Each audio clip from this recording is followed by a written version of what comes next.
Então, bom dia, boa noite, né? Meu nome é Guilherme, eu faço parte do CULTIS. CULTIS é um programa de pesquisa e extensão lá da UFMG, né? A gente trabalha com fazer atendimento psicossocial para familiares e amigos de pessoas que estão em situação de cárcere e também para sobreviventes do sistema prisional. Então, assim, a gente retomou o diálogo sobre o cárcere, né, que a gente tinha começado, que a gente tinha feito ano passado, e a gente começou nesse ano, a gente começou no mês passado, em abril, a gente conversou um pouquinho sobre o filme Corpo de Delito, e aí agora a gente vai conversar sobre o curta A Casa dos Mortos, né, e, bom, eu queria só dar umas instruções, assim, sobre o evento, porque a gente está gravando o evento. Da última vez a gente teve uns probleminhas, mas dessa vez acho que vai dar. Vamos ver. Mas, então, assim, mas sintam vontade para ligar a câmera, quem quiser. Quando quiser falar, só ligar o microfone também. Aí eu vou deixar uma listinha de fala, porque aí quem quiser falar, só colocar o nome. E também lá para 6 horas, por aí, eu vou mandar a listinha para quem quiser certificado depois, aí só preencher com o nome, com o e-mail. E não vou ficar falando muito, não, vou passar a palavra para a Bárbara, ela vai apresentar nossos convidados, mas aí eu vou apresentar a Bárbara, então, né? Bárbara é também extensionista do CULTIS, recém-graduada do Direito, né, pela UFMG. Ela apresentou o TCC dela sobre a questão das medidas de segurança, sobre a reforma psiquiátrica no Brasil, e ela vai ser mediadora do nosso encontro. Então, manda lá, Bárbara. Obrigada, Gui. Boa tarde para todo mundo, sejam todos bem-vindos. Agradeço a presença de todo mundo. E eu vou fazer, então, a mediação do encontro. A gente vai fazer um diálogo sobre o curta Casa dos Mortos, que é um documentário feito pela Débora Diniz. Esse documentário, ele parte de uma pesquisa que ela fez em parceria encomendada, né, pelo governo para fazer um censo sobre os manicômios judiciários brasileiros. Então, ela visitou 26 manicômios judiciários para fazer essa pesquisa, e a partir dessas visitas, ela escolheu o HTC de Salvador, na Bahia, para fazer esse curta, porque ela queria fazer o registro de algum manicômio judicial que fosse mais representativo da situação geral. Então, se alguém se interessar, tem também um artigo dela, que ela publicou em 2013, em que ela explica esse processo de escolha, de produção do documentário e da pesquisa também. Tem um censo que foi publicado em 2011 também. Depois eu vou colocar o link aqui. E é isso, agora eu vou passar a palavra para o Sérgio e para a Nívia. Antes eu vou fazer a introdução dos dois. A Nívia, ela é psicóloga judicial, preceptora de residência multiprofissional, especialista em psicanálise e direito penal. E o Sérgio Grossi é doutor em ciências da educação, formado em filosofia, cognição e psicologia, mestre em planejamento e gestão de intervenções educativas em mal-estar social, pesquisador nas áreas de educação de adultos, sociologia prisional e criminologia crítica. Aí eu queria convidar o Sérgio para fazer as considerações dele, e depois eu vou convidar a Nívia. E, bom, né, um gosto estar aqui com vocês, né? E, inclusive, eu quando cheguei no Brasil, estava lendo as conferências brasileiras de Franco Basaglia, que foi convidado ali em Minas Gerais, né? E por isso é uma temática. Eu comecei a pesquisar sobre prisões, também refletindo sobre as questões do movimento antimanicomial na Itália, né? Porque Franco Basaglia, né, foi um ex-preso, né? Foi preso na ditadura italiana do fascismo, né? E aí ele conhecia bem a questão da prisão e também escreveu nesse livro, né, que o manicômio tinha uma função similar, né, a prisão, né, era principalmente de excluir as pessoas que não estavam toleradas na sociedade. E aí, quando vi esse documentário, né, me lembrou muito todos esses discursos, e inclusive o manicômio judiciário é uma das questões que foi a mais dura, apesar de, na Itália, ter declarado no ano 78, né, ilegal os manicômios, né, somente, vamos pensar, somente no 2013 foram declarados ilegal os manicômios judiciários, né? E atualmente foi só no 2015 se conseguiu depois construir uma forma de residência, né? Residência para execução das medidas de segurança, como se chamam atualmente, que está gerido diretamente por médicos e personal não principalmente de segurança, né? Por isso, né, quando eu vi o documentário, pensei muito sobre quanto é difícil, né, lidar com essa subjetividade que tem, né, doble forma de estigmatização, a psiquiátrica e as questões da criminalidade. E vi também, né, nas falas deles, né, nas imagens, né, por exemplo, o utilizo das uniformes, né, das uniformes, né, a ideia de querer uniformar todas essas pessoas, mas não somente nas uniformes externas, mas, por exemplo, foi interessante as falas das enfermeiras, né, quando uma das pessoas internadas queria pintar a unha, e fala, não é para homem pintar a unha, né? E aí, né, refleti muito sobre Binswanger e a psiquiatria fenomenológica, que está atrás da reforma psiquiátrica e do pensamento de Basaglia, né? A ideia de escutar a subjetividade, que estão privada de liberdade, mas também que estão com uma fala que não se inscreve dentro do discurso racional cartesiano, né, como a gente está muitas vezes acostumado, né? E aí a psiquiatria fenomenológica queria, né, voltar à subjetividade, escutar essa subjetividade independentemente se cabe dentro do discurso chamado de racional, né, da sociedade, o que se declara não loucos, né? Aí vi um pouco nesse documentário me fez reflexionar muito sobre isso e sobre como né, o título, A Casa dos Mortos, né, como as pessoas que entram aí são desconhecidas dessas subjetividade difícil de lidar, né, muitas vezes, mas e aí em lugar de fazer um tratamento que deveria ser maximamente individualizado devido à complexidade dos casos, né, se tenta, né, fazer esses tipos de uniformação que parece muito querer esconder outra vez, né, os problemas da sociedade, as pessoas mais problemáticas, né, a verdade. E desse discurso também depois tive toda uma reflexão que um pedagogista que se chama Bertolini, na Itália, fez construindo a pedagogia fenomenológica, né? Quando foi diretor 10 anos de uma prisão para adolescentes, a socioeducação, como vocês falam, né? E nesse trabalho, através da escuta, consegui, né, elaborar uma metodologia, né, que tentava quebrar todos os esquemas pré-constituídos, né, para encontrar essas subjetividade conflitiva, né.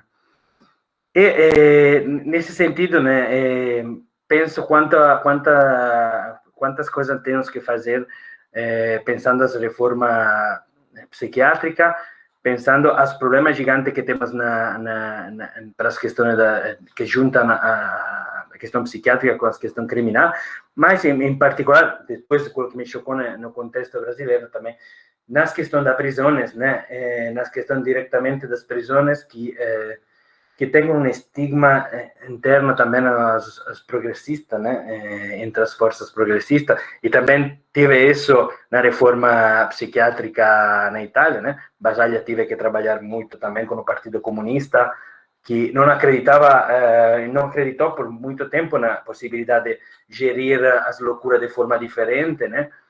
E o que ele mostrou, né? Ele citando Gramsci, falou que tinha, né, o pessimismo da razão, mas o otimismo da vontade. Ele demonstrou, né, empiricamente, lidando com os enfermeiros, com as pessoas que compunham a comunidade manicomial, né, tudo junto, para entender como se podia construir desde já, né, uma forma que poderia permitir a subjetividade diferente de emergir, de se estruturar e também de se tornar outra vez conflictiva, né? Através das reuniões, a tentativa de democracia participativa, a abertura desse espaço à sociedade, né? E tudo isso, né, é bem interessante porque eu estava achando espaço parecido, que estavam fazendo um trabalho similar ao que foi a reforma Basaglia, mas no campo da reforma penitenciária, né? E o meu caminho se encontrou outra vez com Minas Gerais, né? E aí fui, efetivamente, meu período de pesquisa foi dentro de dois APAC, de duas estruturas geridas para a Associação de Proteção e Assistência Condenado, né? Que, apesar das linguagens diferentes, das formas de se autodescrever distintas, né? De cunho de caráter mais religioso, né, não da militância como foi o movimento brasileiro, está fazendo um pouco essa escuta e essa tentativa de abrir os espaços prisionais e reconectar a subjetividade interna do espaço prisional com a sociedade geral, né? E aí um pouco essa experiência, né, me fez reflexionar muito, apesar dos limites que também tem essa experiência, de como se podia também gerir na Itália de forma diferente, como a sociedade civil, todos e não só são algumas partes, né, poderiam começar a experimentar diretamente, né, como foi a fundação do movimento antimanicomial, que nasceu da demonstração empírica que um outro modo de tratar, nesse caso, a loucura era possível, e nós temos um pouco como tratar as questões da criminalidade, né?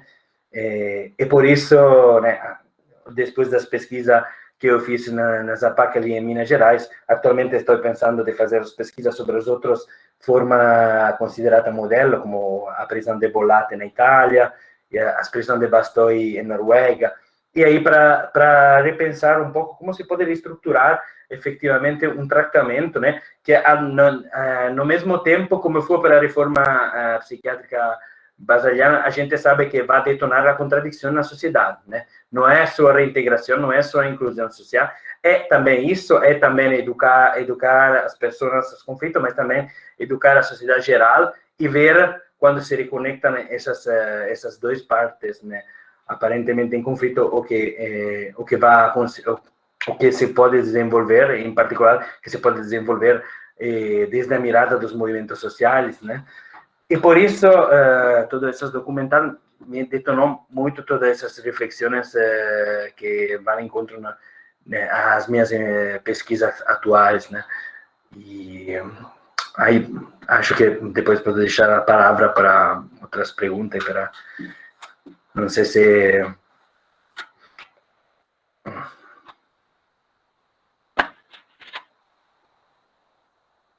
Muito obrigada, Sérgio.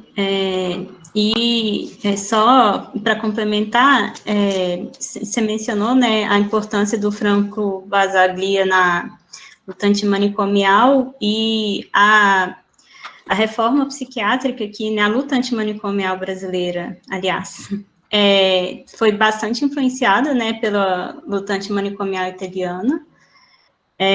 A nossa, inclusive, eu esqueci de mencionar no início do encontro, esse encontro faz parte da Semana de Saúde Mental da UFMG, e no dia 18 de maio, que foi terça-feira agora, é o dia da luta antimanicomial aqui no Brasil, em que justamente nessa data, porque em 78 as pessoas se reuniram, foi quando teve uma discussão maior, um evento maior para discutir sobre a luta antimanicomial.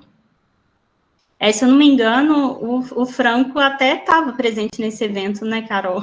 Eu tenho certeza que eu li isso.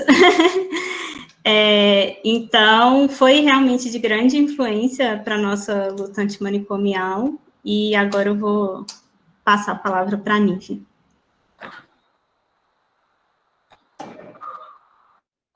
Bem, então, novamente, boa tarde, e eu quero aqui agradecer muito ao convite que me foi feito, levei um susto, meu Deus, que isso? Eu vou falar o quê?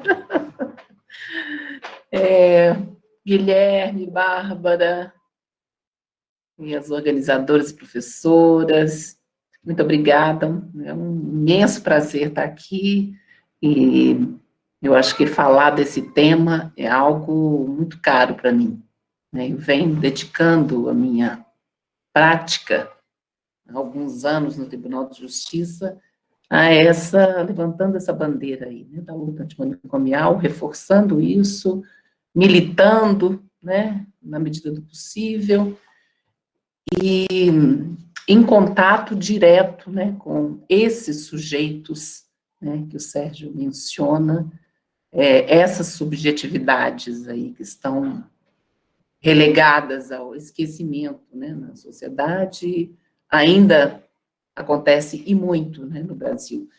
E, assim, eu acho que eu posso me considerar um pouco privilegiada, porque eu faço parte de um programa do Tribunal de Justiça que traz, assim, algo de novo, né, com muita luta, com muita dificuldade, sem dúvida, mas que a gente vem sustentando, né, há 22 anos, né, foi na efervescência aí dessa luta antimanicomial, né, num cenário em que os juízes estavam endurecendo muito as medidas, né, contra os loucos infratores, em geral, né, enfim, os operadores do direito, e havia uma corrente que pensava diferente, né, e felizmente tinha uma pessoa lá no Tribunal de Justiça que foi colocada lá, não por acaso, talvez, que é a nossa coordenadora Fernanda Toni,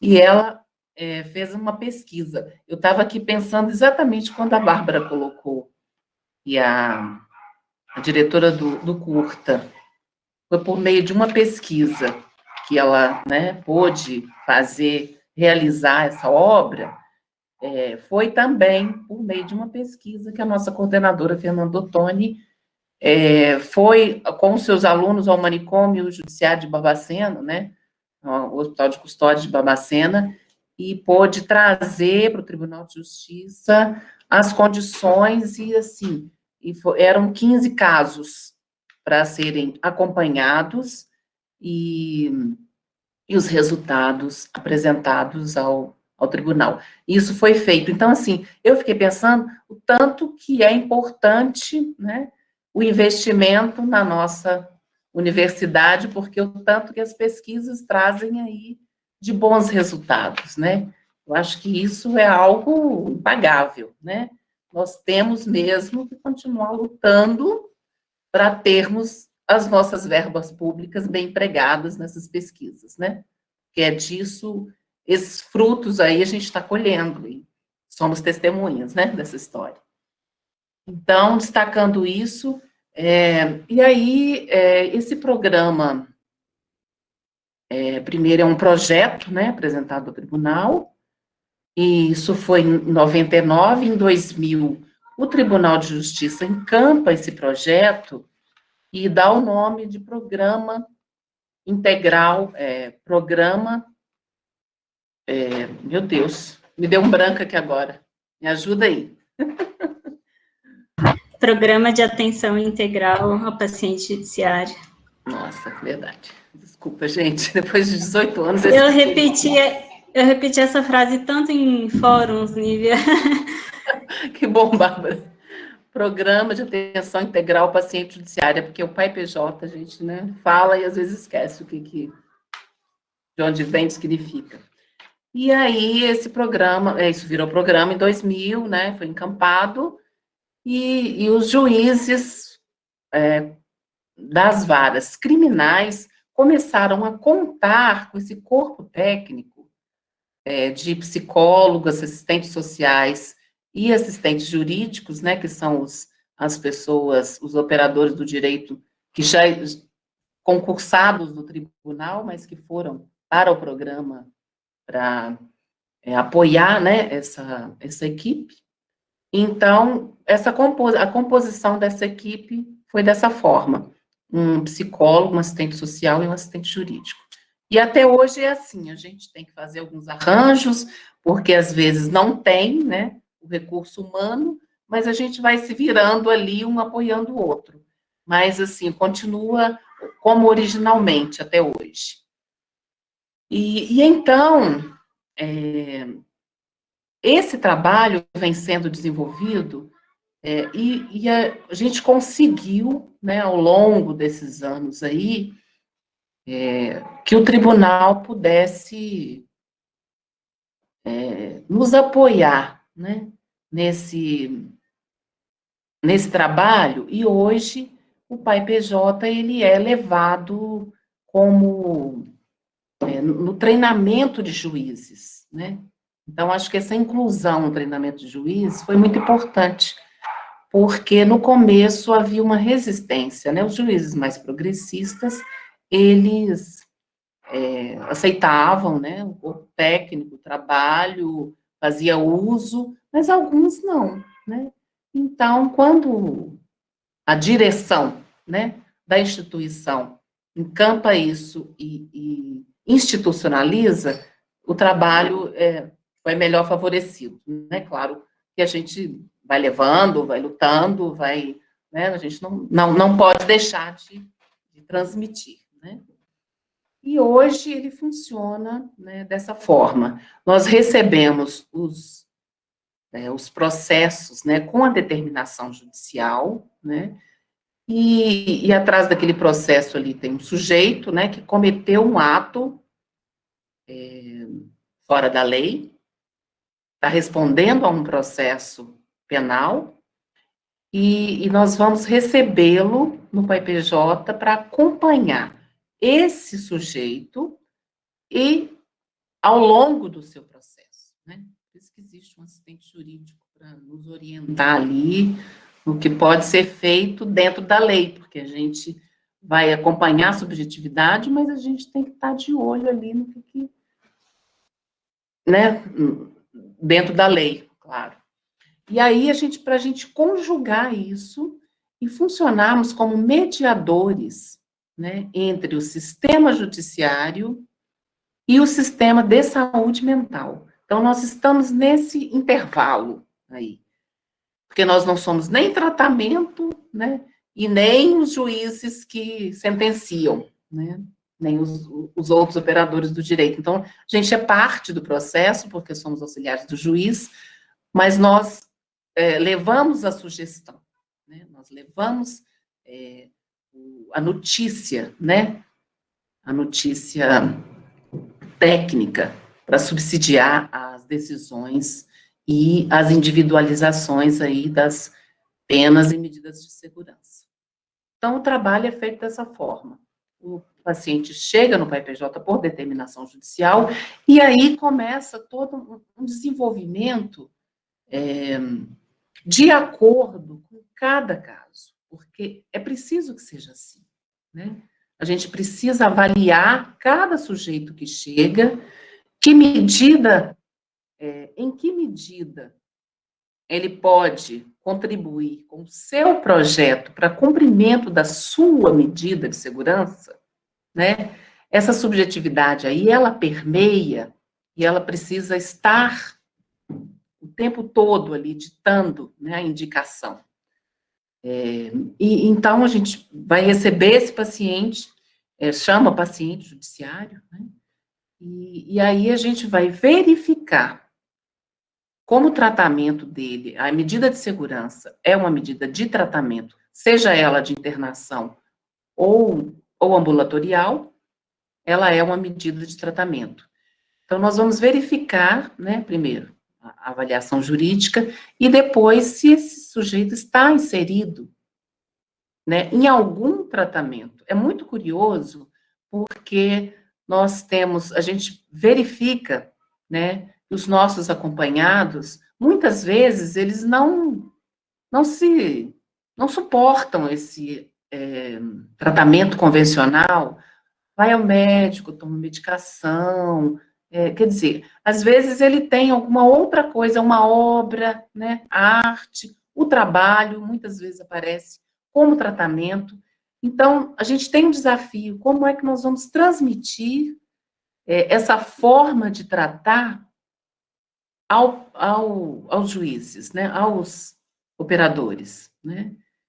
E aí a gente vai conversando com o sujeito, tentando construir com ele uma forma de estar também na rede pública de saúde ou na rede suplementar, né, como for possível, mas que esse tratamento, né, que ele nos apresentou, não seja deixado de lado.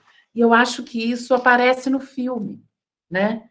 Quando eu fui vendo as cenas, e eu pensei, por exemplo, aquela moça que faz uma certa ironia, um deboche, né? Não sei se é do Antônio, acho que é do Antônio, quando ele, né, vai falar das unhas, vai falar de uma masculinidade que para ele não tem muito, não tem muito partido, né? Ele está ali sem poder responder essa pergunta, o que é um homem, né? E aí ela ri, né, assim, é um desconhecimento, né, e um desrespeito à subjetividade, porque o que a gente tem que fazer é exatamente o contrário, é acolher, é escutar, se não puder escutar, que acolha em silêncio, né, mas se não puder falar, que acolha em silêncio, se não puder intervir, mas eu acho que o filme mostra, né, e a tentativa, né, da diretora, né, das pessoas que fizeram essa obra, de dar voz a esses sujeitos que estão lá como um depósito de corpos, né. Hoje, o PAI-PJ estamos em pleno mutirão no Hospital de Custódia de Barbacena, que é o nosso de Minas Gerais, para tentar saber, talvez um novo relançamento da pesquisa que a Fernanda fez, né, só que agora com muito mais sujeitos envolvidos, né, saber do que se trata, né, quem são essas pessoas que estão lá e por que elas não são liberadas, né, perderam seus vínculos familiares, se acostumaram a um tratamento que a gente chama de tratamento, mas é bem capenga, e às vezes são atos cometidos sem nenhuma gravidade, né? Então, assim, e fica tudo muito embolado, né? Fica um balaio só. Então, a gente tem visto, né? E às vezes é o direito penal que foi caprichoso com aquele sujeito, né? Enviou ele para aquele manicômio, porque muitas vezes a gente vê no interior, o Estado é uma prevalência muito grande, né? Aqui a gente procura evitar que isso aconteça, né? Evitar que tenha essa indicação para o manicômio.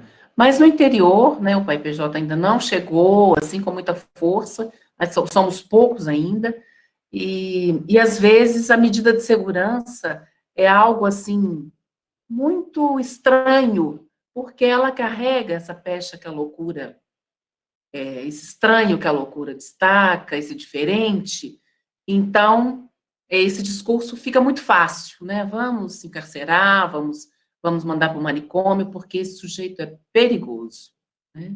A periculosidade, ela está aí o tempo todo nos assombrando. E eu acho que o PAI-PJ tem essa tarefa de desmistificar isso, de desconstruir esse mito. que mais que eu posso dizer? Eu acho que é isso, a morte ali, é a casa dos mortos, né? A morte é uma saída muito presente para aquelas pessoas que estão ali, né? Então, isso me chamou muito a atenção. Muitos falavam, eu matei, mas já paguei minha cadeia. E o outro, eu estava desnorteado, me parece, não sei se é essa palavra, e aí eu matei. Depois, eu estava 2 meses aqui, e aí aconteceu, ele vê uma cena, né, de um sujeito lá erotizado na frente dele, e aí não suporta aquilo. Quer dizer, não tínhamos, então, alguém ali para, pelo menos, ouvir, né, aquelas pessoas, saber o que estava acontecendo com elas, né? Por quê? Por que o ato é uma solução para elas, né? Então, essas perguntas não são feitas, né? E eu acho que é essa tarefa que a gente tem, de levar, é difícil, né? Claro, porque nós temos que enfrentar aí uma diversidade grande, né? É uma lei penal dura, é um braço do Estado que é potente, mas é uma luta também que a gente não pode se afastar dela e desistir. Gente, eu me perdi um pouquinho aqui no meio da minha fala, então, não sei se eu deixei claro aí o que é o programa, e fui misturando aqui com o filme, mas eu acho que a gente pode deixar também para as pessoas perguntarem, a gente retomar. O que vocês acham? Não se perdeu não, foi muito claro, Lívia. Muito obrigada. Eu só queria pontuar, né, que eu acho que a característica principal da medida de segurança é justamente esse não fim, né? Que quando o juiz sentencia uma medida de segurança, ele dá um tempo mínimo, não dá um tempo máximo. E é por isso que um dos internados, ele estava sendo acusado, né? No documentário, ele estava sendo acusado de lesão corporal leve, o que não pega nem prisão de fato, né? Pega detenção, o que a defensora pública, inclusive, fala, e ele fica internado durante 32 anos, por causa dessa lesão corporal leve. Assim, uma pessoa considerada sã pelo judiciário não fica 32 anos presa por lesão corporal leve, se chegar a ser presa, de fato. Então, é irracional, né? Irracional é o judiciário, não o paciente. Faz o menor sentido. Mas, então, agora a gente vai abrir para perguntas. A Vanessa pode fazer seus... Oi, Carol? Não, eu falei que a Vanessa abre alas. É porque eu não consigo não falar em termos de homenagem mesmo a uma das primeiras pessoas que resistiu, resistiu e que resiste até hoje aos manicômios judiciários, que é daí de Minas, o Virgílio de Matos. Então, só lembrar do Virgílio, você falou da pesquisa da Fernanda Ottoni, o Virgílio foi da banca da Fernanda. O Virgílio fez a primeira pesquisa em manicômios judiciários, na tese de doutorado dele, que é essa aqui, olha, eu saí até para pegar o livro para mostrar. Onde eu vou, na vida, eu carrego esse livro do Virgílio, que é maravilhoso, chama Trem de Doido, que é a tese de doutorado, que foi publicada em 99. E se a gente lê hoje, nós vemos a atualidade, uma coisa impressionante, como é atual essas discussões que o Virgílio já fez em 99. Então, é só para lembrar do Virgílio, da importância dele na luta antimanicomial, na reforma, na construção das RAPs e na denúncia sempre, né, dos manicômios judiciários e na irracionalidade que isso é, e na pena perpétua, né, prisão perpétua, de fato, como eles falam. O documentário é, de fato, prisão perpétua por causa da imputabilidade, né? Então, fica para sempre.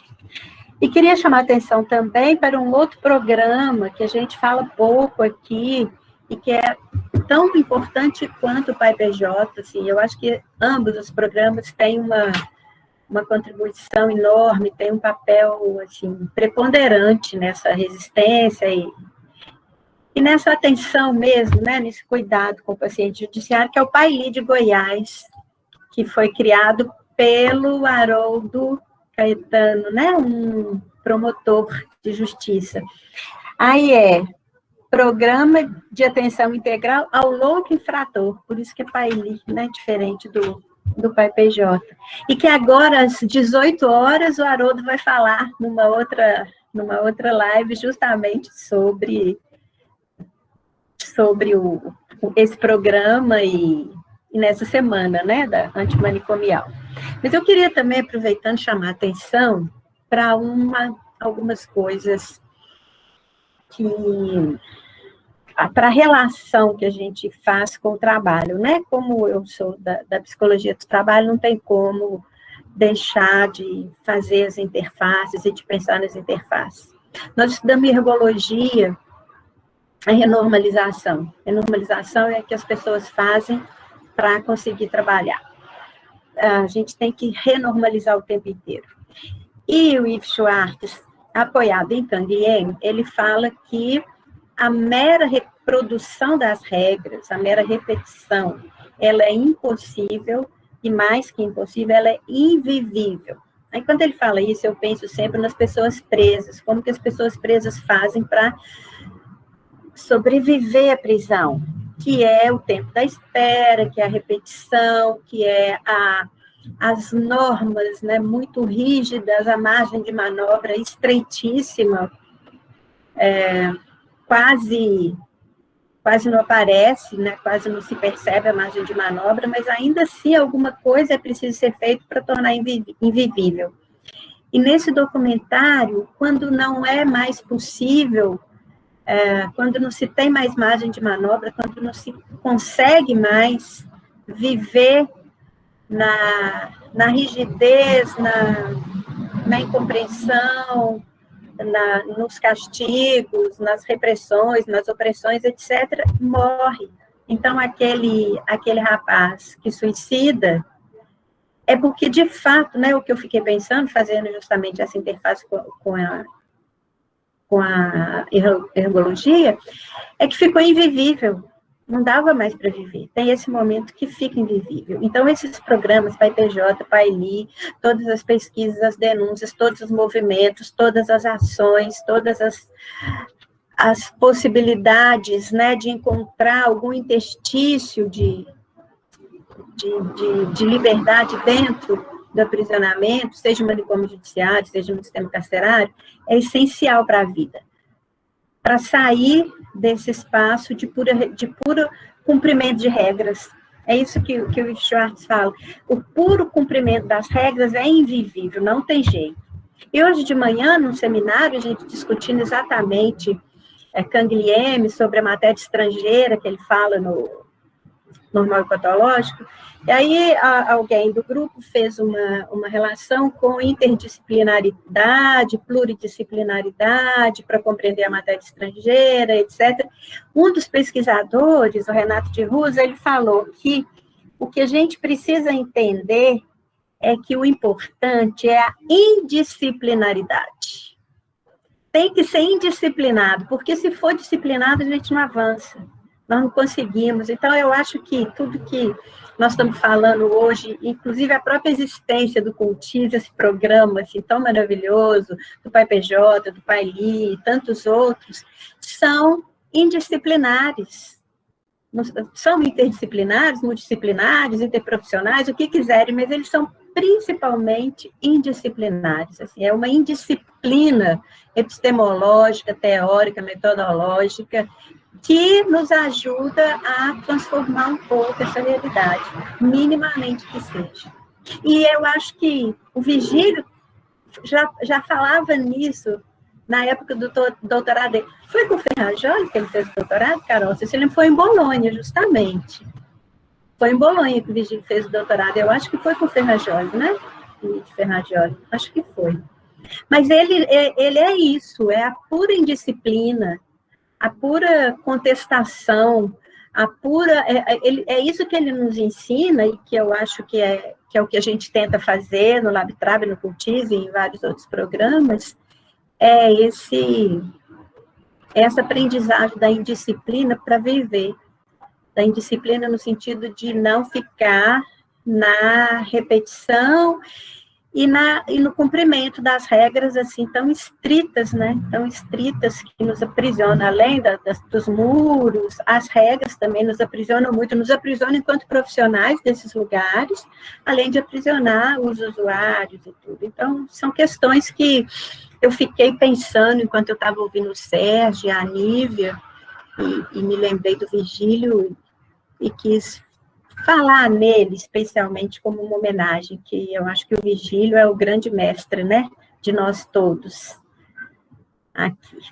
Mas muito obrigada, Sérgio, Nívia, as intervenções suas me trouxeram essas questões todas que eu pensei aqui enquanto estava ouvindo vocês.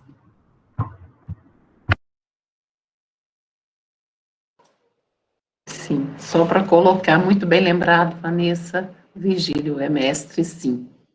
É o nosso trem de doido, ele vai continuar falando, né, coisas e trazendo aí reflexões para nós, porque realmente, aquele ali é o representante, sem dúvida.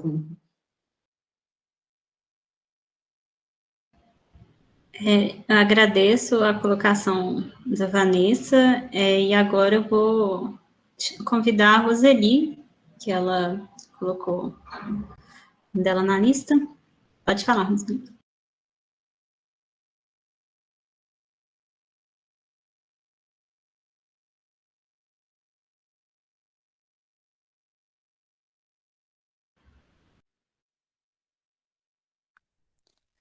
Não, eu não pedi para falar, não.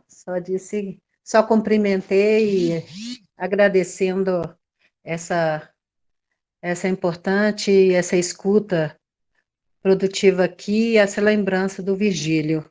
Realmente é um mestre para todos nós. E aí se me deram a palavra, aproveito para convidar vocês para uma atividade que nós estamos fazendo aqui em Ribeirão das Neves, em torno da desativação da José Maria Alquimim. A deputada Leninha, do PT, resolveu abraçar essa proposta e entrou com um requerimento de desativação da penitenciária na Assembleia. Então, na próxima segunda-feira, estamos juntando aqui setores da cultura, da juventude, das lideranças comunitárias e políticas, e vamos discutir sobre isso e sobre um novo cerceamento que a penitenciária e o Estado está fazendo na cidade, impedindo que a gente ocupasse a praça. Vocês conhecem, a Carol conhece, acho que o Guilherme também, né? O projeto da Praça Dazinho, a penitenciária está impedindo e vai fechar as ruas no entorno da praça e a praça para dentro da penitenciária. Então, quer dizer, cerceando o ir e vir da população, dos cidadãos nevenses, com dois argumentos. O primeiro argumento é de que o território é do Estado, de propriedade do Estado, e que ali tem tanto a Câmara quanto o fórum, né, quanto o estádio, estão fora do seu lugar, porque ali é território do Estado. E o outro de que a praça é perigosa, né? Então, que não pode ser permitido a manifestação, o trânsito da população, dos cidadãos naquela praça. A gente acha que isso é sitiar de novo o Estado, né? Uma cidade, o Estado, sitiar um município que tem 8 unidades, né? 7 unidades penitenciárias, e é impossível a gente continuar numa situação dessa de precarização das políticas públicas, sem um plus de compensação por essa generosidade que a cidade faz de receber quase 13% da população carcerária do Estado num único município, não é? Então, nós estamos querendo fazer essa discussão, né, junto com a Frente estadual de desencarceramento, e vocês estão convidados. Vanessa, eu sei que está longe, mas vai ser online. Bom te ver, Vanessa. Bom demais, Roseli, estou muito feliz de te ver. Eu quero participar, depois você me manda, ou bota no chat direitinho para a gente. Eu vou te mandar aqui também pelo Zap, eu não sei, eu acho que eu não sei colocar isso aí no... Então, esse trem de doido, às vezes, passa por todos nós, nessa resistência à tecnologia e tal. Então, o convite está feito e a gente espera que Carolina e Guilherme também possam estar junto. É uma luta complexa, né? É difícil, né? Com a pandemia, 2.400, 2.500, vocês devem saber melhor que eu, né? 2.500 presos, caiu para 1.800, 1.500, hoje deve estar em torno de 1.300 presos na penitenciária, e numa situação muito, muito, muito dramática, né? Tem mais de 550 profissionais, né? Funcionários na penitenciária, lá também tem um hospital, né, judiciário, com cerca de 20 presos, né? Então, não é uma coisa simples, né? Não é simples fazer uma desativação.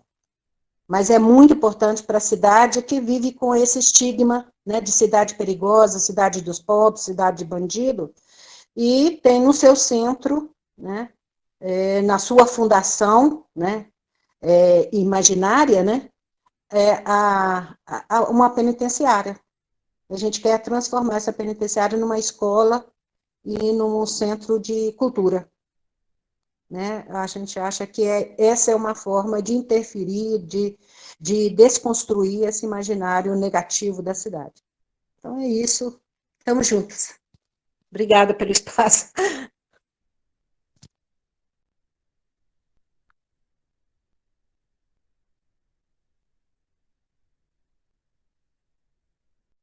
Sérgio, fica à vontade. Bom, obrigado pelas intervenções que solicitaram muitas lembranças, né? Sobre as pesquisas, né? Por exemplo, as pesquisas que o Basaglia utilizou muito, né? Eram pesquisas que falavam que, por exemplo, as pessoas que tinham problema psicológico não era mais perigosa das outras, né? Foi um dos pontos fundamentais, né, no debate, né, com a opinião pública, né? Aí também, né, essa importância das pesquisas nas lutas políticas como superamento, e também é importante na figura de Basaglia, na história de Basaglia, a indisciplinaridade, porque a verdade que eu fiz meu doutorado na Universidade de Padova, né, a Universidade de Basaglia, que sigue sendo, na formação do psiquiatra, sigue sendo muito médica, muito da medicina biológica, né. Aí o Basaglia, no tempo livre dele, na formação dele, começou a caminhar para a filosofia, para a psiquiatria fenomenológica, para as outras foi indisciplinado, né? E aí, né, encontrou o Goffman, encontrou outras leituras que na formação que tinha que ter um psiquiatra não estavam, né? E por isso aí também, né, eu encontrei, por exemplo, né, no artigo 27 da Constituição italiana, né, se fala claramente que a pena deve ter a tendência educativa, e aí teria quase nada de investigação sobre educação, né, sobre educação nesses espaços, né, o que seria a educação que se dá nesses espaços, e apesar de ser no país de Basaglia, que já tinha criticado, né, tem um livro que se chama Crime de Paz, né, onde tinha uma crítica também à prisão, junto com a crítica antimanicomial, e nós lembramos a figura de Basaglia, mas o seu legado não chegou bem sobre as questões prisionais, né? E por isso, né, gostei muito da fala sobre a indisciplinariedade, né? E também outras coisas que suscitou esse debate, né? Um pouco a ideia que se uma pessoa tem um problema de caráter psicológico, né, é considerado, né, perigoso, aí o risco é que vai ficar para sempre, né, marginado, e pode ser até pior da condena da condena, né, que tem um tempo limite, uma responsabilidade da condena penal clássica. É a mesma coisa que eu não sei como é exatamente no Brasil, mas na minha tese de mestrado, que foi sobre a situação dos jovens infratores na Argentina, né, tinha essa ideia que os jovens infratores não podiam ser responsabilizados, né, porque eram menores de idade, e ao mesmo tempo tinha uma questão que o juiz, né, parecia um padre deles, né, que tinha que cuidar, mas cuidava fechando dentro dos institutos né, para jovens em conflito com a lei penal, né. Aí, né, temos, por isso, interdisciplinaridade e indisciplinaridade é fundamental, né, ver o que fala o direito e depois o que acontece nas práticas, né.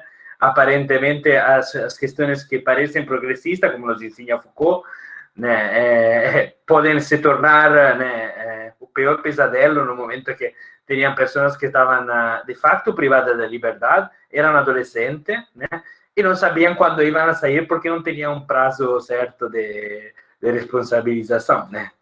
Isso é o que achei, né, nas pesquisas de mestrado.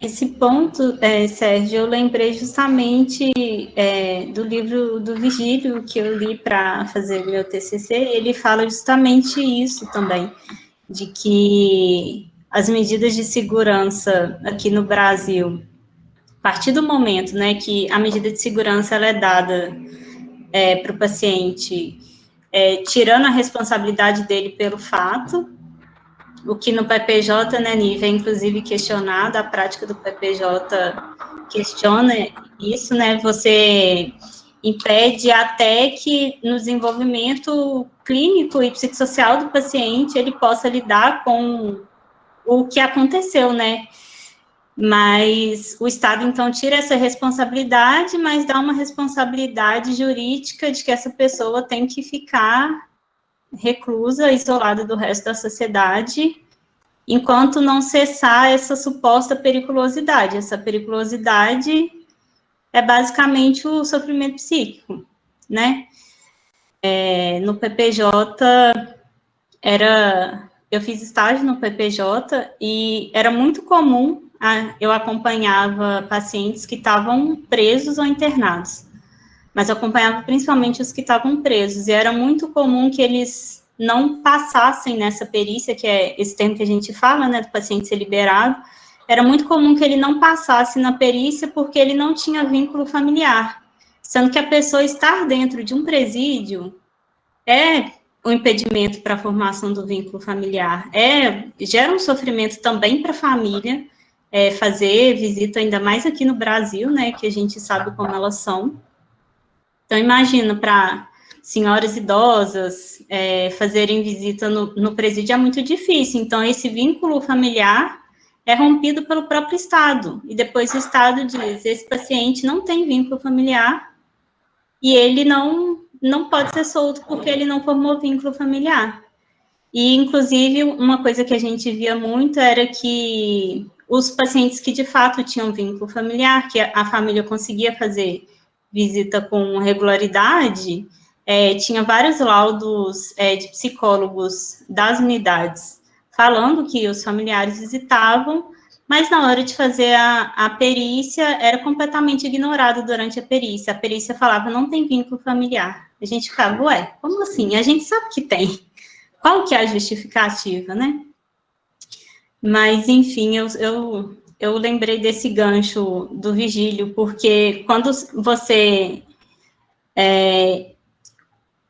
sentencia um paciente à medida de segurança, você está impedindo que ele tenha vários outros direitos, pelo menos na lei. Na prática, a gente sabe que a pessoa presa não tem tantos direitos assim, mas você está impedindo que esse paciente de medida de segurança tenha os direitos de um preso comum, né? Então, de progressão de regime e outros direitos, né? Que na linguagem jurídica chamam de benefícios. Mas, então, o paciente, ele é desumanizado, ele é isolado, ele é rompido esse vínculo familiar, e os direitos dele são realmente retirados, porque ele tem um sofrimento psíquico e ele cometeu um ato em conexão com esse sofrimento psíquico. Aí é realmente bem difícil.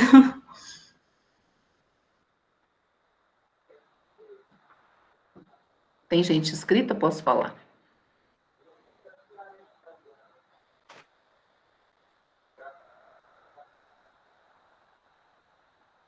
Pode falar, Nive, depois a Naira fala, pode ser Naira. Ah, desculpa, Naira, olha a lista agora. Não, pode falar. Então, só para complementar a fala da Bárbara, eu acho que essa violação de direito que a medida de segurança impõe é algo muito sério, muito grave, né? Porque a medida de segurança, ela é tomada na letra da lei, né? Como uma medida de tratamento preventiva, enfim. Mas a gente vê que na prática não é isso que acontece, né? Ela entra, né? Ela é imposta para desresponsabilizar aquele sujeito, mas não é só desresponsabilizar e o Estado arca com todo o resto. Não é isso que acontece, né?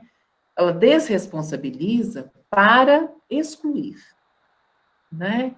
Então, eu acho que a gente precisa estar muito atento a isso. Ainda não foi possível, né, desconstruir, né, esse preceito legal, mas acho que a gente pode demonstrar que esses sujeitos, eles não devem ser desresponsabilizados pelo seu ato. Muito pelo contrário, né? Ele deve ser responsabilizado porque alguma forma de responder ele tem. É preciso aí acompanhá-lo, né? Aquele que não apresenta imediatamente, né, a sua forma de responder pelo ato, é preciso que a gente esteja ao lado, junto dele, para que ele possa indicar a sua forma, a forma da sua responsabilização, né? E, às vezes, a gente tem tempo para responder isso para o sistema judiciário e o sujeito não tem isso construído. Então, é um desafio. E aí entra, assim, a lei querendo dizer que ele não se adapta a tratamento nenhum, né? Infelizmente, a gente vê isso muito, e a gente tem que contestar, entrar, né, com o saber de quem acompanha, né? Com aquele saber colhido, daquele saber que nos é transmitido pelo sentenciado. Porque isso eu acho que é o ponto, né? A gente não pode se perder nesse ponto do saber do sujeito, que é ele que sabe. E se ele não sabe, ele pode vir a saber, mas é só ele que pode vir a saber. Nós não sabemos. Nós sabemos o que ele nos entrega, né? Não tem como se afastar disso. Acho que é essa fala que eu queria complementar. Gente, em algum momento eu acho que meus cachorros vão querer participar dessa reunião também, eles vão começar a latir, então não liga não. Quando a gente estava, quando vocês estavam conversando aí, eu vi pela primeira vez esse documentário, eu não sabia dele, e foi um grande choque, assim, não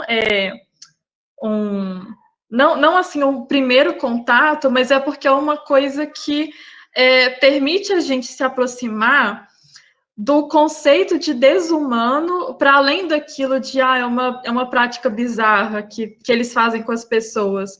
Mas a gente tem contato com o desumano no sentido do ser humano não poder exercer a liberdade que é fundamental para uma pessoa se sentir minimamente bem.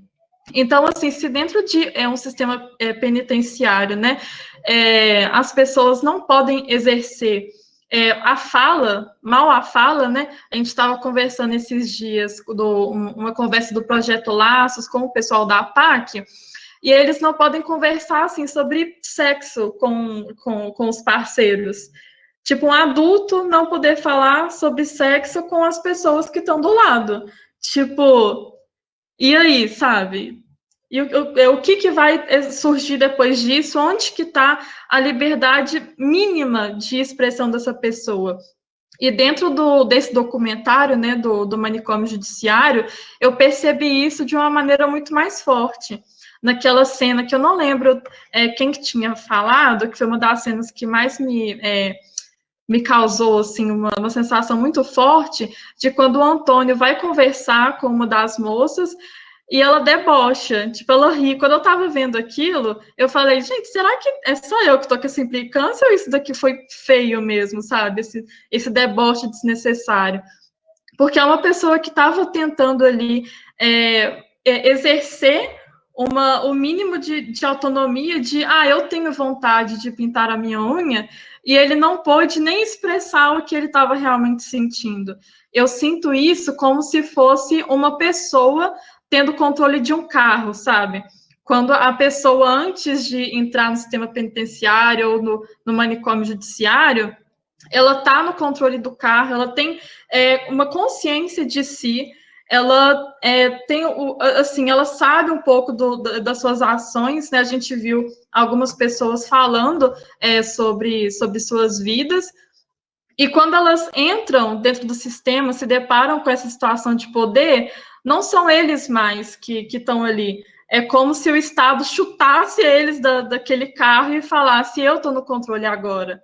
E se a gente bater esse carro, se eu bater esse carro, não foi eu, foi você, porque você é louco, sabe? Então, tipo assim, é um negócio realmente bizarro. Uma coisa que eu sinto também, que eu vejo muito a arte como meio de expressão, né? Quando teve uma cena ali que uma moça, eu não sei se eles estavam num momento ali religioso, que é uma forma de expressão, né? O pessoal está falando ali impactante e tal, assim.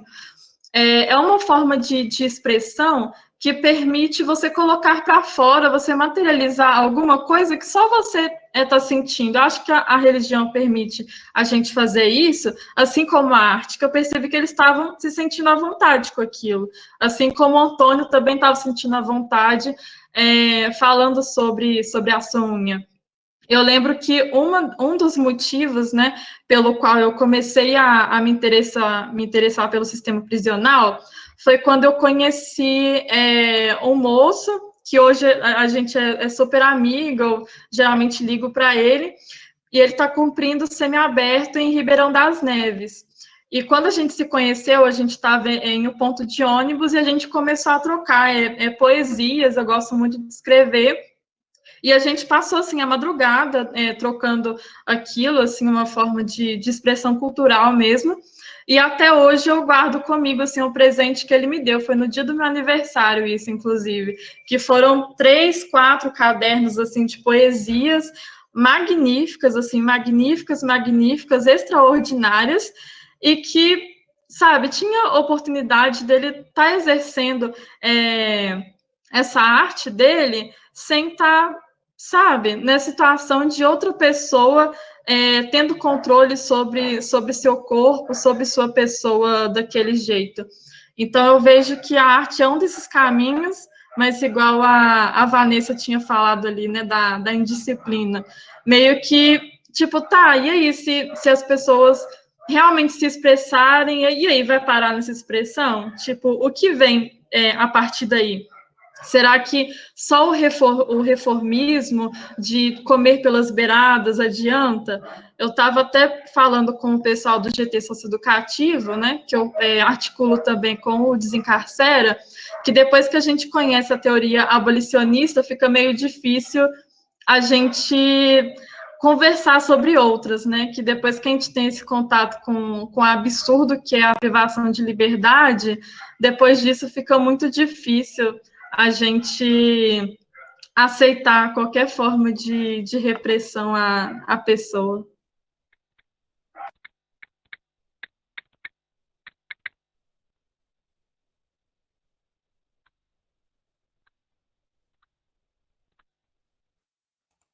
Sou eu?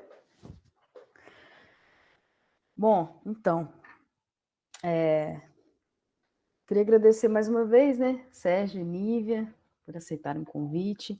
Nívia, inclusive, aceitou um outro convite semestre passado, que é gravar um podcast sobre manicômio judiciário, né, Nívia? A gente vai publicar em breve esses podcasts. Bom, o que eu queria fazer 2 comentários, na verdade. Me chama a atenção, para além do que vocês já destacaram no filme, né, Casa dos Mortos, me chama a atenção um momento de construção coletiva de alguma coisa, de alguma energia, de algo, do afeto, que é o ritmo da música. Tem uma música lá que ele sabe a letra, e a letra é muito difícil, né, para quem conhece a música, e os meninos sabem a letra de cor, e sabe o ritmo, a hora que para, a hora que não para, e sabe a letra, e aquilo produz ali um certo sentimento coletivo, né? Isso me chama a atenção, assim, dessas possibilidades para além do impossível e do invivível, né? E agora, outra questão é mais macro, assim, fico pensando que abolir os manicômios judiciários, né, assim como abolir as prisões, mas, enfim, os manicômios judiciários, eles reúnem tudo que tem de pior da prisão e tudo que tem de pior do manicômio. Então, na prisão você vai ser preso sem... Né, a prisão, ela tem um alvo, independente do crime que você cometeu, ou se você cometeu ou não, isso é crime, enfim, o abolicionismo questiona isso tudo. E o manicômio é a questão do esquecimento, né, e da ideia da loucura como algo contagioso, que talvez também tenha um diálogo aí com essa ideia do criminoso. Talvez não, né, certamente. Mas eu fico pensando que a extinção ou a abolição dos manicômios judiciários, nós já temos elementos suficientes assim por engajamento nessa luta. Você tem os 2 programas aí que a Vanessa citou, né? A Nívia está aqui representando e falou um pouco do PAI-PJ para a gente tem movimentos, o próprio movimento da luta antimanicomial, né? Que nos ajuda a enxergar e olhar para essas realidades e para a loucura enquanto uma experiência universal. Mas eu fico pensando assim que tem algo que não virou a chave ainda, né? Que a gente não se engajou pela abolição dos manicômios judiciários aqui no Brasil, né? O Sérgio trouxe uma informação que lá na Itália, a abolição dos manicômios foi em 2013, né, Sérgio? Que é algo super recente, né? Acho que a gente não precisa esperar muito tempo para também se engajar nessa luta aqui no Brasil, né? E a gente sabe muito bem, se a gente fosse inspirar na abolição dos manicômios, né, que ainda existem, mas estão sendo reduzidos, quando fecha o manicômio é uma alegria, né? O ano passado mesmo a gente teve essa alegria aqui, com o fechamento do Galba Veloso. A gente sabe que o papel dos movimentos sociais, né, sociedade civil organizada e da universidade, né, e dos trabalhadores e trabalhadoras desses espaços são essenciais para que isso aconteça, né? Então, acho que se eu tivesse que pensar agora em estratégias assim abolicionistas, né, para a extinção dos manicômios judiciários, né, eu pensaria em estratégias para construir junto com esses setores e com quem mais quiser contribuir, claro, né? Pensando também em quem é alvo desses manicômios judiciários, enfim, mas eu pensaria em estratégias pelo fim dos manicômios judiciários. Não dá mais para a gente ficar estudando o manicômio, né, fazendo um censo. A gente sabe que não vai ter, não tem dado, ninguém produz nada, ninguém quer. Você acha que o governo vai ficar produzindo dados sobre o manicômio judiciário, né? Produzindo dados sobre o horror, né? Sobre as mortes, né? A Bárbara mesmo no TCC foi difícil, né? Acho que a gente nem deu tempo de conseguir os dados, mas a gente já sabe que esses dados oficiais, eles não...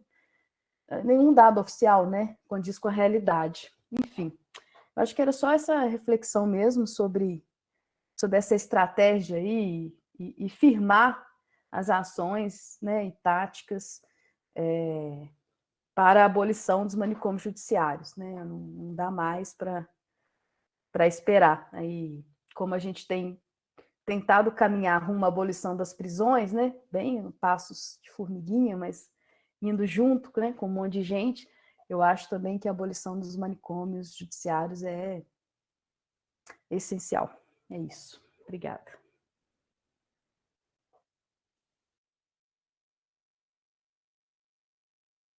Carol, o Haroldo, eu acho que o Haroldo, eu ainda não li o livro dele, não. É a tese de doutorado que ele fez no Rio com a... esqueci o nome dela. Silvia Tedesco, uma coisa assim. Ele tem uma perspectiva abolicionista dos manicômios judiciários. Ele é um abolicionista, na verdade, prisional, né? E no doutorado ele foca sobre os manicômios judiciários, essa forma, né, de lidar com um ser humano considerado irresponsável pelos seus atos. Então, ele tem uma perspectiva abolicionista na tese, que é esse livro aí que eu coloquei. Acho que vale a pena a gente dar uma estudada nele também, né? Ótimo, ótimo. E aí, você fala, eu não lembrei do sistema de justiça, né? Então, a gente acho que tem que ter planejamento, né? Para esse sistema de justiça essencial, né? Nívia já faz esse trânsito com o sistema de justiça, né? Tem todo esse papel, que eu acho, sinceramente, é como se a gente tivesse que... A gente tem que mostrar o óbvio que está na legislação, ou que está em regras que a gente pactua, né? Para viver junto, assim, para funcionários públicos que decidem a vida dos outros. Enfim, eu não vou entrar nesse detalhe, não, mas eu acho muito complicado, de fato. Depois a gente vai colocar essas referências, essa referência do livro do Haroldo, que a Vanessa deixou aqui, do Virgílio, a gente vai deixar lá junto com a gravação no YouTube, disponível para todo mundo.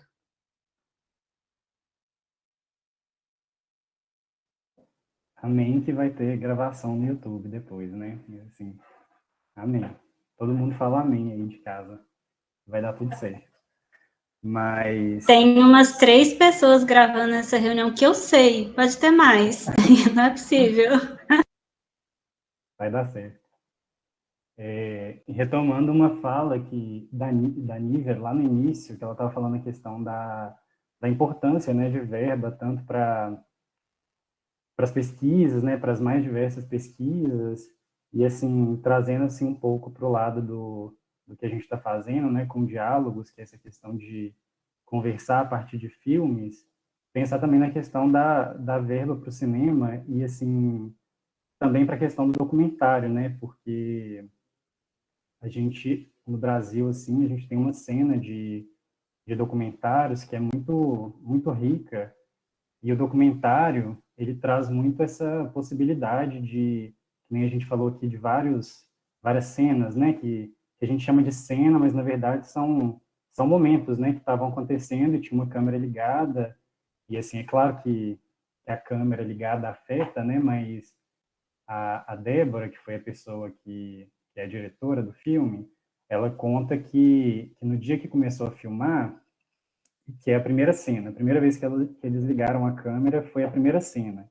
E aí parece que estava tendo um jogo de futebol lá entre o pessoal daquele lugar com de um outro manicômio judiciário da cidade.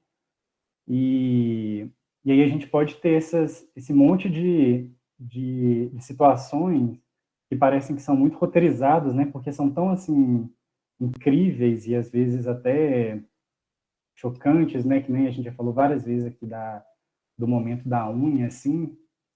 E também numa questão que a Vanessa falou no início, o Sérgio falou, que é essa coisa da subjetividade, né? Que acaba que documentários dessa forma, eles conseguem minimamente nos mostrar alguma subjetividade das pessoas que estão sendo gravadas ali, né? E no caso desse filme especificamente, pelo que eu entendi, assim, tem um outro vídeo da Débora no YouTube que ela conta um pouquinho sobre esse filme. E ela conta que no início ela e a equipe estavam gravando, mas aí depois o Bubu, que é o autor do poema, que chama A Casa dos Mortos, né? Que ele pediu que ele queria gravar também, que ele queria participar disso. E aí, pelo que eu entendi, a partir de algum momento no filme, é ele quem está gravando, ou é ele quem está, pelo menos, dando opinião ali do que seria interessante de ser gravado ou não.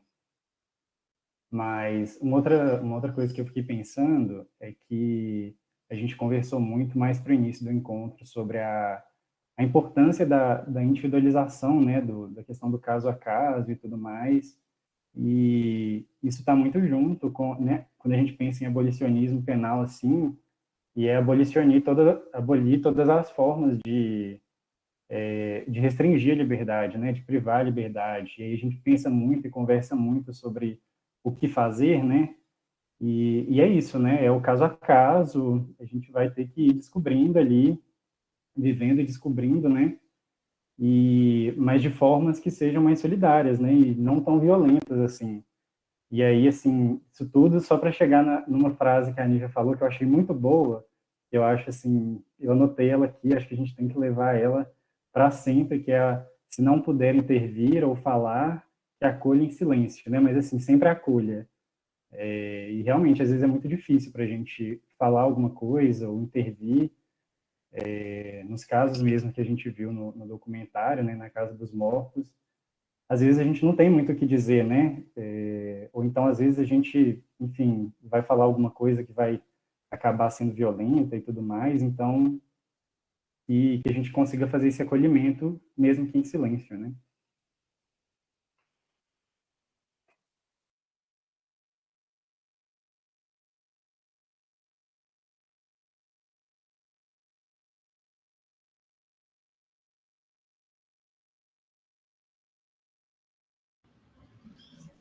A Carol falou sobre a importância da gente, né, lutar agora pela abolição dos manicômios, né, e pensar que a gente já tem, assim, os instrumentos, né, a gente precisa de, não sei, organização, mas eu fiquei pensando no Paili, quando eu estava pesquisando sobre o Paili, uma das informações que eu encontrei foi que justamente em Goiás não tem mais manicômio judiciário, justamente porque através do Paili eles conseguiram fazer com que os pacientes que de fato precisam de internação, né, e que precisam de internação para acompanhamento clínico mesmo e tudo mais, eles fazem na rede pública de saúde.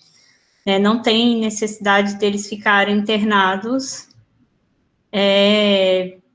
num presídio mesmo, num presídio disfarçado de hospital. Então, é possível, assim, a questão é entender o como, né?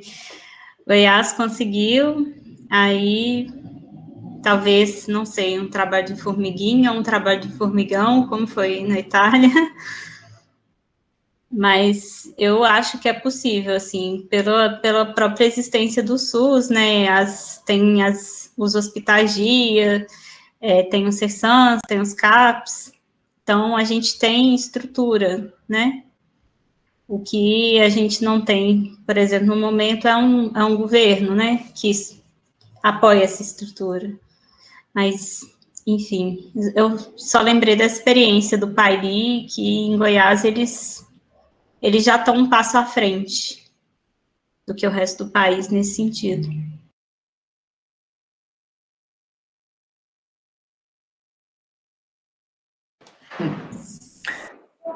Então, Bárbara, hoje eu estou complementando o que você fala aqui, porque você me provoca, eu vou, né?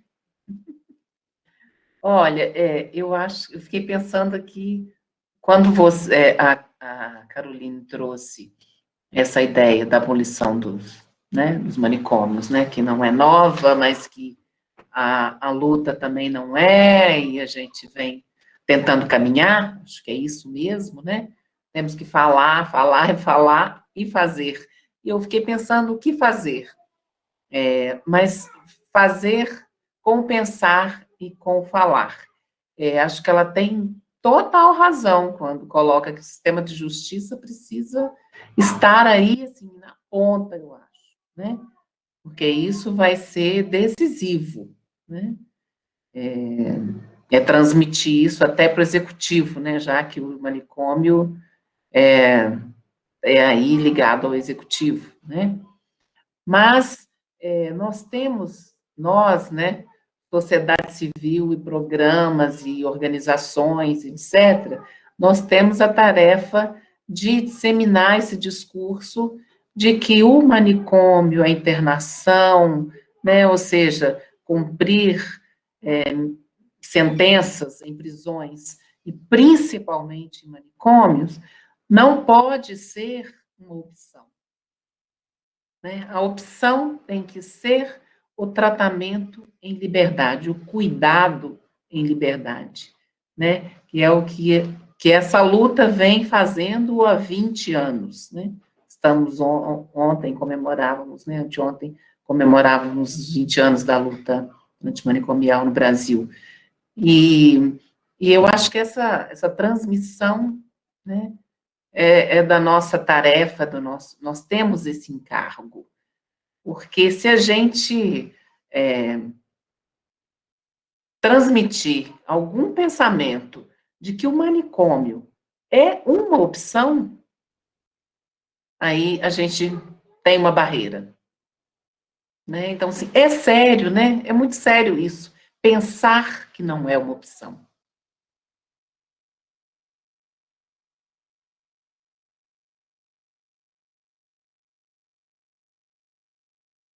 Fica à vontade, Sérgio.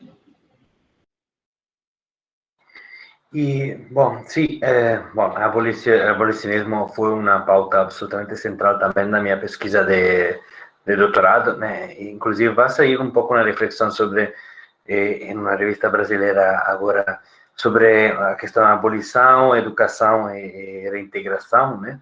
Que foi uma reflexão que justamente foi central também, refletindo dentro da ZAPAC, né? Pesquisando a ZAPAC ali em Minas Gerais.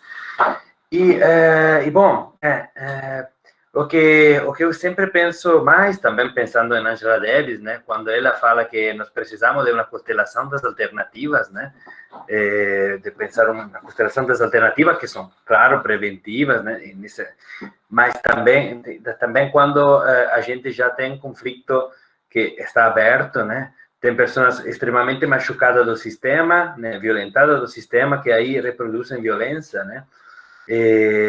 Aí, né, e o que eu acho, né, precisamos também para convencer, né, e para levar, não para a questão manicomial, né, que sabemos que já tem dados que as pessoas não são mais, para as pessoas que têm problemas mentais não são mais perigosas das outras, mas nas questões da abolição, né, sabemos também que a maioria das pessoas não em Brasil em particular, mas também na Itália, tem uma grande parte de pessoas que estão fechadas por tráfico de drogas, que teria que ser um problema de saúde mental, não um problema de segurança, né, também. Mas também tem uma parte, e, por exemplo, eu fiz uma entrevista com uma pessoa que tinha estuprado, acho, 14 mulheres, né, aí tem uma parte que está verdadeiramente dura, né, e aí eu acho que temos que pensar, refletir, né, e já começar a propor também soluções ou tentativas de soluções também por essas partes, para conseguir, né, trazer à frente, né, uma perspectiva que já para levar um pouco à frente a questão da abolição concreta dessas estruturas da nossa sociedade, porque já Batalha nos anos 70 tinha falado uma coisa que sempre me impressionou, né? Cuidado, porque a abolição do manicômio se deu com a extensão do uso massivo do psicofármaco, né, na Itália, e aí ele fala, cuidado pero a não construir, né, um manicômio interior nas pessoas, né, com o uso massivo do psicofármaco, por exemplo, né. No momento que vamos, né, contestando a estrutura, temos que estar sempre cuidado, né, propor outras alternativas, mas também cuidar que essas alternativas não vão reconstruindo uma outra privação de liberdade, que pode ser mais sofisticada, né? E aí tem essa questão de verdadeiramente de luta permanente que temos na frente, né? E por isso seria interessante, eu não vi nada disso, né, ver um pouco como é essa abolição na lei, né, dos manicômios judiciários na Itália, né, se deu depois nas práticas, como estão funcionando essa estrutura, né?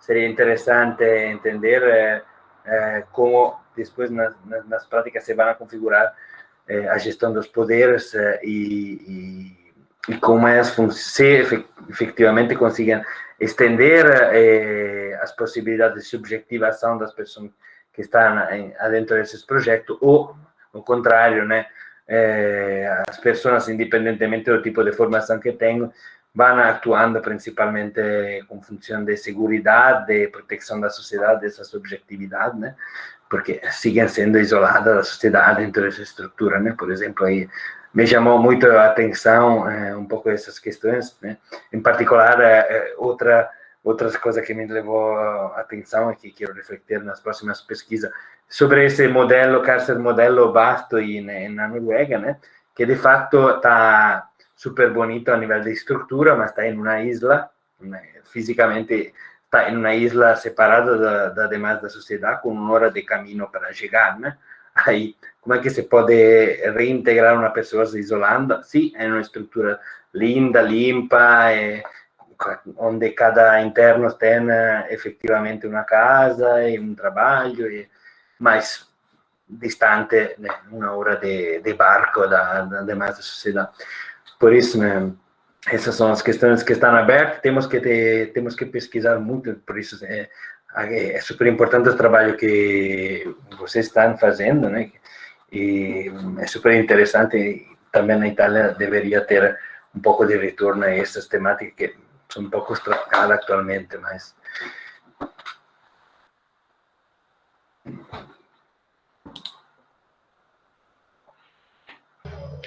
Sérgio, o que você tinha falado, eu não sei se tinha alguém para falar agora, mas é só um comentário muito rápido. As primeiras coisas que você falou me lembrou muito da teoria da esquizoanálise dentro da psicologia do Deleuze e Guattari, de que a noção de que o devir do sujeito, ele está sempre no meio, né? Então, assim, se a gente vai fazer uma coisa nova, vamos supor, quando a gente pensa em revolução, em abolir algo, não deve somente abolir o que estava no passado, destruir, mas e depois do destruir, depois do acabar? O que a gente faz depois? Será que só acabar com alguma coisa é suficiente? A gente não tem que construir nada a partir disso? Essa é uma visão que me chama muita atenção, assim, de que a gente sempre tem que estar em construção, né? Do que a gente quer enquanto nós mesmos. Sim, com certeza tem isso, né? Tem também diretamente as análises da microfísica do poder de Foucault, com certeza, né? Porque a verdade é que não tem um espaço vazio de poder, né? Sempre quando vamos contestar um poder, né? Depois temos que se reconfigura uma situação e tem um novo jogo de poder, e aí se dá o espaço de intervenção, né? De reflexão e intervenção também dos movimentos e da gente, né? Como um todo. E por isso é importante entender, né, como é que vamos a reconfigurar esses poderes, né, em casos que chocam muito a opinião pública, né, como o feminicídio ou a pedofilia e outras questões.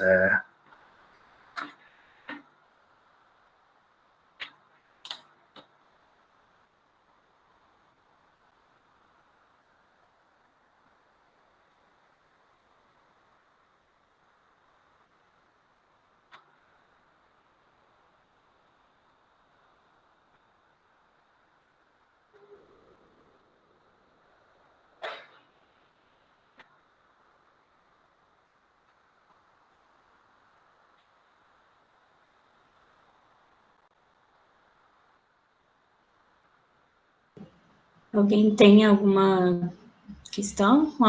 Quer fazer alguma intervenção? Ou fazer uma conclusão?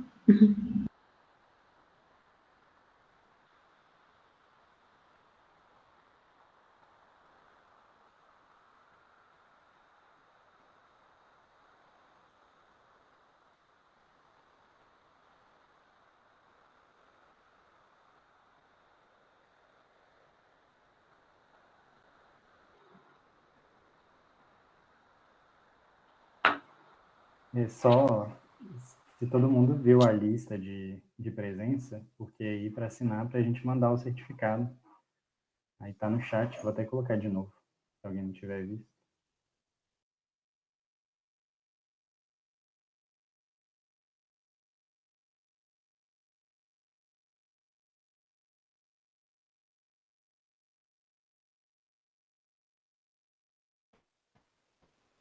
Então, se ninguém mais tiver considerações a fazer,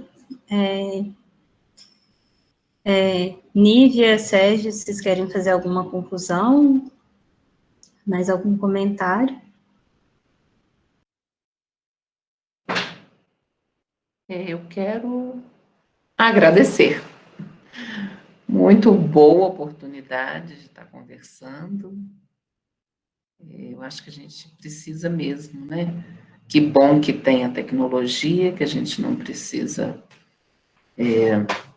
se encontrar presencial nesse momento e podemos fazer uma discussão tão fecunda, né? E tão produtiva como essa. Gostei muito, e eu acho que vocês estão de parabéns. E gostaria aí de estreitar os laços com Cutis, Guilherme, Bárbara, Caroline, porque eu achei interessante, eu acho que a gente pode se juntar nessa luta aí, né? Isso que faz a gente mais forte, né? Então, agradecer e desejar a todos, assim, uma boa noite, muito feliz de estar aqui com vocês.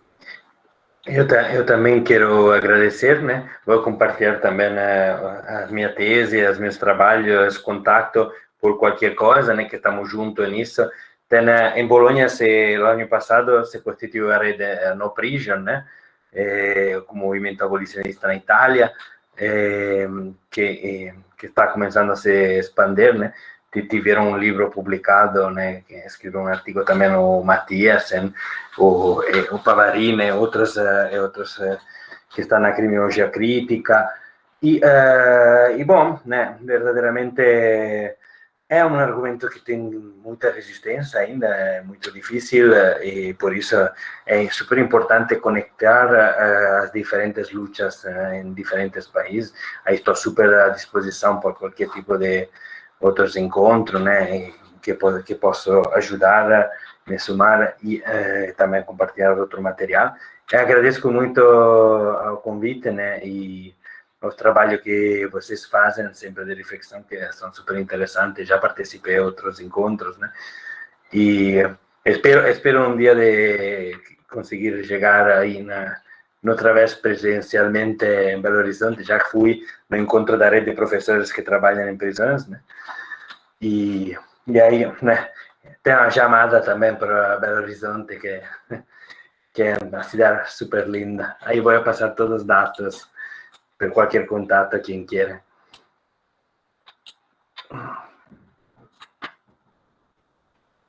Eu vou agradecer mais uma vez a Nívia e ao Sérgio por terem aceitado o convite, pela participação. Foi um encontro sensacional, esse tema me toca muito. E é isso, eu queria...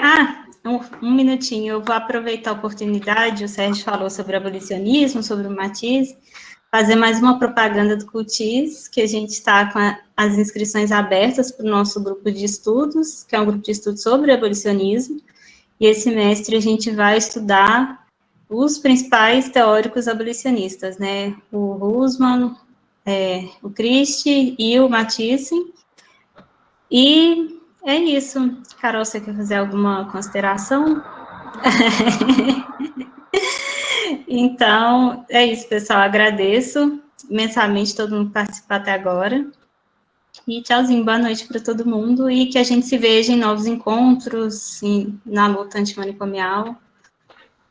É isso. Tchau, gente. Boa noite. Tchau, Boa gente. noite. Até mais. Gente, Até o obrigada. grupo de estudos. Boa noite, Sérgio. Prazer em conhecê-lo. Tchau. Um prazer. Obrigada. Essas despedidas virtuais são muito esquisitas. Sim, Carol. Não dá nem para fazer bola para cerveja. Não dá. Ai, tchau, gente. Tchau.